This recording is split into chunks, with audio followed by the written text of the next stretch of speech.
정확히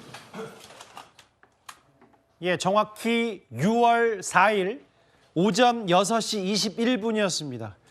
중앙선관위가 전체 회의를 열어서 지금 당선을 의결하는 그 시점, 이렇게 되면 이제 이재명 대통령이라는 직함이 붙게 됐습니다. 이재명 대통령. 이제 군통수권 이양 받고 이제 본격적인 오늘 대통령으로서 행보를 시작하게 되는데, 지난 문재인 전 대통령이 오전 8시 7분으로 제가 기억하는데 예상보다는 좀 더 빨리 오늘 선관위가 전체 회의에서 의결을 했고, 정확히 지금 속보 자막에도 나옵니다만 오전 6시 21분부터 이재명 대통령의 공식 임기가 시작이 됐습니다. 오전 6시 21분입니다. 6월 4일. 땅땅땅 노태학 선관위원장으로부터 이제 의결이 됐습니다. 저 이제 6시 21분이라는 그 시간과 숫자는 앞으로 꽤 의미 있게 다가올 거고요.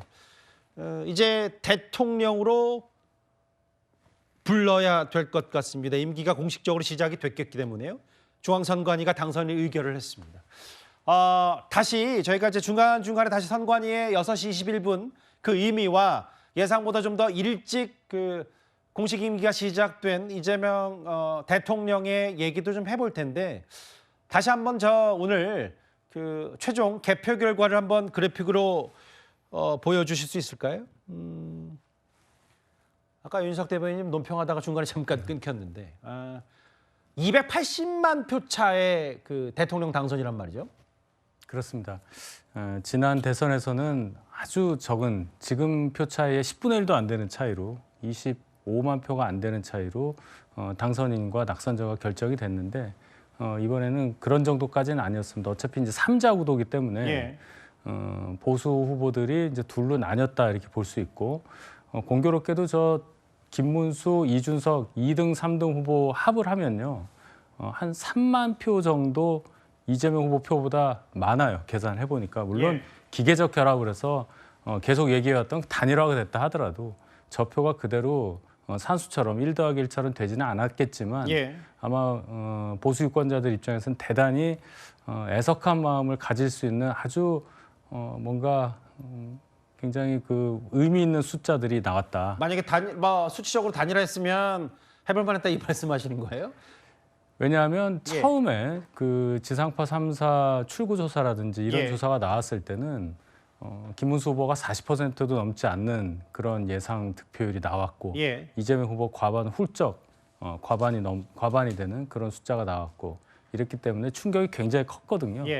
근데 중간에 이제 개표가 진행되면서도 그 표 차이가 생각보다 그렇게 많이 나지 않았고, 그러면서 끝까지 이제 개표 결과를 보면서 여러 가지 생각을 많이 하신 분들이 그 새벽에도 막 연락이 많이 왔었어요. 그래서 이제 들어보니까 이준석 후보와 김문수 후보, 또 그 전으로 가서 김문수 후보가 선출되고 최종 후보로 선관위에 등록하는 과정까지 매끄럽게 진행됐다면 이 결과가 좀 달라지지 않았을까, 그런 의사를 표시하는 분들이 많았습니다. 그래서 전달을 하는 겁니다, 제가.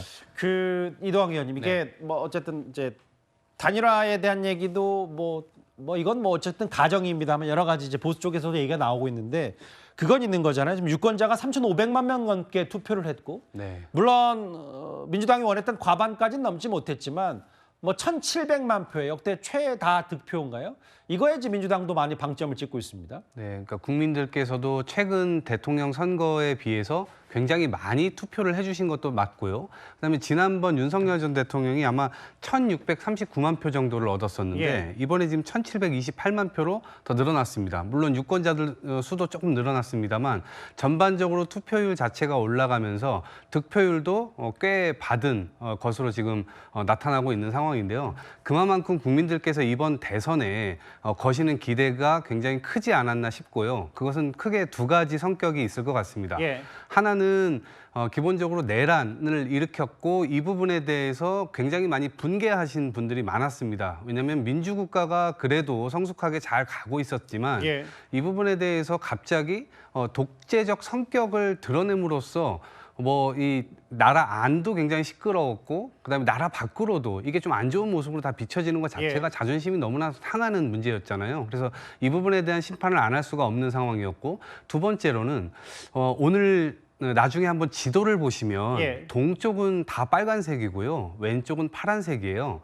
그러니까 기존에 국민들께서 갖고 계셨던 정치에 대해서 기대를 거셨던 것은 이렇게 갈라진 대한민국이 아니라 좀 더 통합하고 이 갈등을 좀 봉합해 가면서 새로운 어떤 결정들을 국민들을 위해서 하는 그런 정치 이런 것들을 원하셨단 말이에요. 예. 그래서 이재명 후보가 그동안 계속해서 선거 기간 내내 통합 갈등 치유 이런 것들을 통해서 새로운 대한민국으로 가자 이런 말씀을 많이 하셨기 때문에 그런 것에 대한 희망을 좀 거시는 그런 성격도 좀 있었다고 봅니다. 그래서 그 두 예. 가지가 좀 많이 늘어나서 이재명 후보에 대한 기대감 이런 것들도 같이 반영된 그런 수치가 아닐까 싶습니다. 저 장면은 이제 이재명 대통령이 자택을 나와서 여의도 국회를 출발하기 전에 짧게 했던 말 그리고 이후 주민들의 여러 축하 꽃다발과 메시지 저 장면입니다.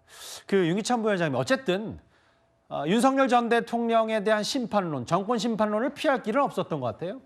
예, 아마 이번 선거는 저는 이제 국민의 어떤 심판론과 그 우려감이 같이 나타났던 선거로 보여지는데요. 만약에 계엄을 이제 요건을 충족하지 못한 계엄에 대해서 저희가 권한남용이라고 만약에 네이밍을 한다 그러면 예. 그 권한남용에 대해서는 준엄한 심판을 국민들이 한 거죠. 이 부분은 잘못된 것이고 앞으로 이와 같은 것이 반복되면 안 된다라는 이제 표심이 들어있다고 보여지고 예. 그다음에 또 하나 있는 것이 아까 윤 대변인께서 말씀하신 것처럼 그럼에도 불구하고 국민들이 높은 투표를 보이면서 이렇게 또 이준석 후보와 김문수 후보에게 표를 준 이유는 앞으로 이재명 후보가 갖게 될 제도적인 위치, 그러니까 국회 절대 다수의 정당의 수장이고 예. 수장이었고 그다음에 야권표를 다 종합해 보면 거의 개헌 수준에 육박하거든요. 예. 이런 상황에서 행정부까지 갖고 가면서 그간에 해왔던 여러 가지 발언으로 비춰볼 때 예. 사법부에 대한 위협 수준이 권력을 갖고 있다. 그렇다면 이게 권한남용의 우려도 있는 것 아니냐. 그러니까 앞으로는 그런 권한남용을 하지 말고 잘 해달라라는 우려와 걱정과 당부의 목소리도 같이 곁들여 있다. 예. 이 부분을 아마 이재명 대통령께서 좀 염두에 두고 지금 어제 첫 일성을 보니까 첫 번째 사명으로 내란 중식 내락 청산을 얘기하시고 두 번째 사명으로 이제 경제 얘기를 하셨는데 예. 좀 이 부분도 바뀌었으면 어땠을까라는 개인적인 생각을 해요. 일단 각 시도별 개표 완료된 득표율도 저희가 잠시 뒤에 다시 만나볼 텐데 이게요 사실은 단순한 3년 만에 정권 교체가 아니라요 여대 야소 그러니까 막강 여당이 된 민주당 그리고 이재명 행정부입니다.